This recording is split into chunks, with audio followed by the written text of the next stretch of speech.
தாவேகா மாநாட்டுல 5 லட்சம் பேர் கூடனா 10 லட்சம் பேர் கூடுனாங்க. இதனால நாம் தமிழர் கட்சிக்கு வாக்கு வங்கி பாதிக்கப்படுது. பாதிக்க எனக்கு ஒரு ஓட்டு கூட இல்ல.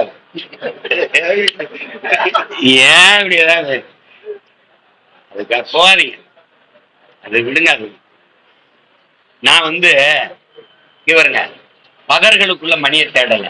நானே உழுது விளைச்சு விளைய வச்சு நல்ல நெல்மணிகளை அறுவடை செய்யலாம். என்னோடது இங்க பாருங்க, வீரி மிக்க பதர்கள். காத்தடிக்க திசையெல்லாம் பறக்கிறவங்க, புயலே அடிச்சாலும் அதே இடத்துல இருக்கிற வீரியமிக்க நெல்மணி. நீங்க விவசாயி தானே. ஒரு நெல் எத்தனை நாத்து வரும்? ஒரு நாத்து. அந்த நாத்தாங்கால இருந்து நிலத்தில் நடும்போது எத்தனை நாத்தா பிரியும்? 80, குறைஞ்சது 80. ஒரு கதிருக்கு 20 நெல் எத்தனை வருது? எத்தனை வருது? 1600 நெல்மணி. ஒரு நெல்மணி 1600 நெல்மணி. அப்படி ஒரு மகன் வந்தேன் 36,50,000 நெல்மணியை அறுவடை செஞ்சிருக்கோம். 36 லட்சம் நெல்மணி, அது எத்தனை லட்சம், எத்தனை கோடி நெல்மணியை அறுவடை செஞ்சோம். நீங்க அதை தான் பார்க்கணும். நான் வச்சிருக்கிறது விதை நெல், நீங்க வச்சிருக்கிறது என்ன நெல்லுன்னு நீங்க சொல்லணும்.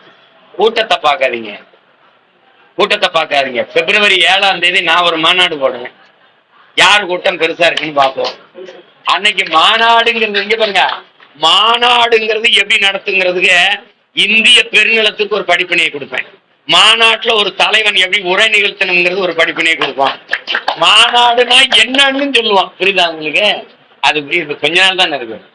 பிப்ரவரி திருச்சியில